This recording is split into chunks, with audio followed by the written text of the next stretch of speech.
దృష్టి ఉండదు. కాబట్టి పని చక్కగా జరుగుతుంది, తప్పకుండా వచ్చే లాభం బాగానే వస్తుంది. దీనివల్ల అంతఃకరణ శుద్ధి జరుగుతుంది, మంచి లక్షణాలు అలా ఉంటాయి. తన కార్య ఏం చేయాలి అనేది తెలుసుకుంటాడు. ధర్మము, న్యాయము, సత్యము, ఓర్పు, సహనము, మైత్రి, కరుణ ఇలాంటి మంచి లక్షణాలు నేర్చుకుంటాడు.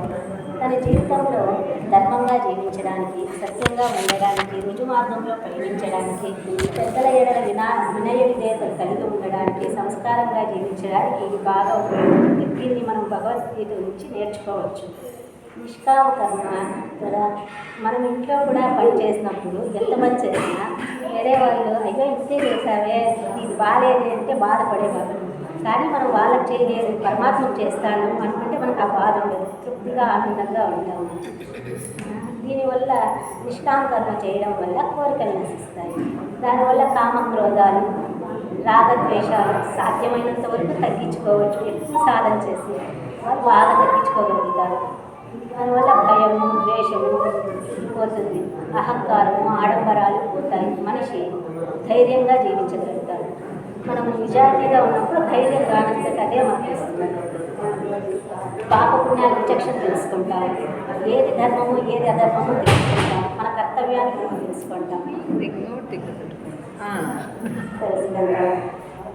నెక్స్ట్ ఆత్మానాత్మ విచక్షణ తెలుసుకోండి. ఆత్మ ఏంటి, అనాత్మ ఏంటి అనేది తెలుసుకుంటాం. 24 తత్వాలతో ఏర్పడిన ఈ శరీరం అనాత్మది, ఇది ఎప్పటికైనా నశించేది అని తెలుసుకొని నిర్ధారణ చేసుకుంటాం.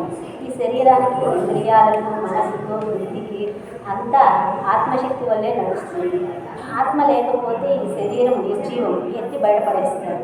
కాబట్టి ఈ శరీరము శాశ్వతమైనది కాదు, ఆత్మే శాశ్వతమైనది, నేను ఆత్మస్వరూపాన్ని అని తెలుసుకుంటాను.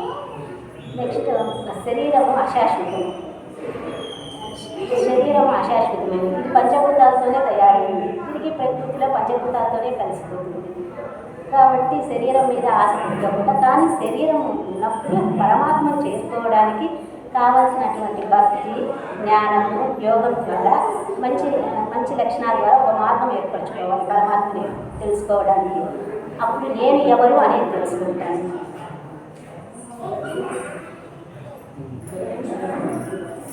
ప్రపంచమంతా పరమాత్మ తత్వమే, పరమాత్మ లేకుండా ఏమీ లేనే లేదు. నాలో ఉన్న పరమాత్మ సమస్త జీవరాశుల్లోనూ ఉంది, జీవరాశుల్లో ఉన్న పరమాత్మే నాలోనూ ఉంది. కాబట్టి దేహం వదిలితే పరమాత్మ అంతే, అందరినీ ఒకటే. కాబట్టి అందరి ఎల్ల సమతా సమబుద్ధి కలిగి ప్రవర్తిస్తాము. అన్ని సమస్త భూతముల ఎందు దయ కలిగి ఉంటాము. సంఘం ఏ కర్మ చేసినా కానీ ఎవరి మీద సంఘం పెట్టుకోకూడదు, ఆసక్తి లేకుండా పనిచేయడం. ఈ విధంగా పనిచేయడం వల్ల అది ఒక యోగంగా మారుతుంది. పరమాత్మ జీవాత్మ కలయికే యోగం. ఇది కర్మ, జ్ఞానము వల్ల, నిష్కామ కర్మ వల్ల సాధిస్తారు. నిరంతరము ఆ భగవత్ చింతనంలో ఆధ్యాత్మిక జ్ఞానము కలిగి ఉండడం వల్ల, తత్వజ్ఞాన విచారము తెలుసుకోవడం వల్ల తాను త్రికరణ శుద్ధిగా ఉంటాడు, మంచిని ఆలోచిస్తాడు, తన చెడు పనులు చేయడు. పరమాత్మ మనలో ఉన్నాడు అంటే మనం చెడ్డ పనులు ఎట్లా చేస్తాం, చేయము కదా. మన దగ్గరే ఉన్నాడు, ఇక్కడంతా పరమాత్మ ఉన్నాడంటే ఎటువంటి చెడ్డ పని చేసేది మనం ఒప్పుకోవాలి. ఎవరైనా చూస్తున్నారు అంటేనే మనం చెడు పని చేయము, ఇంకా పరమాత్మ మనలో ఉన్నాడంటే చెడ్డ పని చేసేకి మన చేత కాదు, ఎవరు చేయదు. కాబట్టి పరమాత్మ ఈ సృష్టి అంతా ఉన్నాడు అని మనం నిర్ధారణ చేసుకుంటాము. కష్టాలు నష్టాలు వచ్చినప్పుడు, సుఖము దుఃఖము కలిగినప్పుడు సమభావం కలిగి ఉంటాము. అంటే సుఖం వచ్చిందని పొంగిపోవడం కానీ, కష్టం వచ్చిందని దుఃఖపడడం కానీ లేకుండా అప్పుడు కొంచెం నిదానంగా ఆలోచించి మనం ఏం పని చేయాలా, దాని పరిష్కారం ఏమి అని ఆలోచించి ఆ పని చేసి ఆ సమస్య పరిష్కారాన్ని తెచ్చుకుంటాము.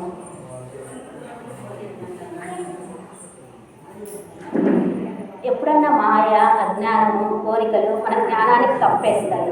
అప్పుడు విచక్షణ జ్ఞానం వల్ల ఏది మంచిది ఏది చెడ్డది అని ఆలోచించి మంచి మార్గంలో పయనిస్తాము. ఇవన్నీ మనం భగవద్గీత వల్ల నేర్చుకుంటాము. ఇది పెద్దవాళ్ళు చదివే గ్రంథమే అని అనుకోకుండా యువతరము చదివి అర్థం చేసుకొని తన జీవితంలో అనుష్ఠానం చేసుకుంటే చదివే విద్యార్థులు కానీ ఏదైనా ఒక ఆటల్లో గెలవాలన్నా, ప్రణాళిక సాధించాలన్నా, ఏ వ్యవహారమైనా అయిపోతుంది, దాంట్లో విజయం సాధించడానికి మనం ఏదో ఒక విషయంలో గీత గురించి ప్రస్తావిస్తాము. అది చాలా ఉపయోగపడుతుంది.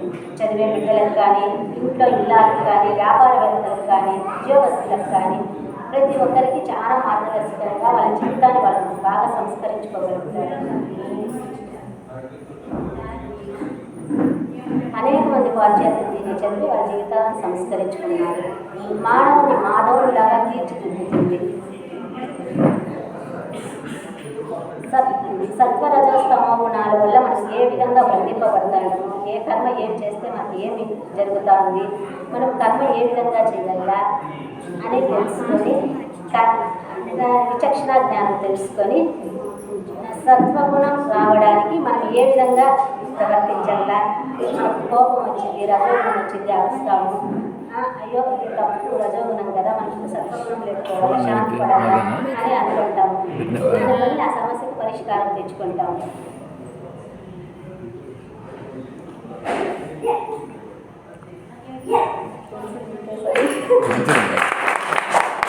మనస్సు ఇంద్రియాలు అంతా నిగ్రహించుకోవాలి.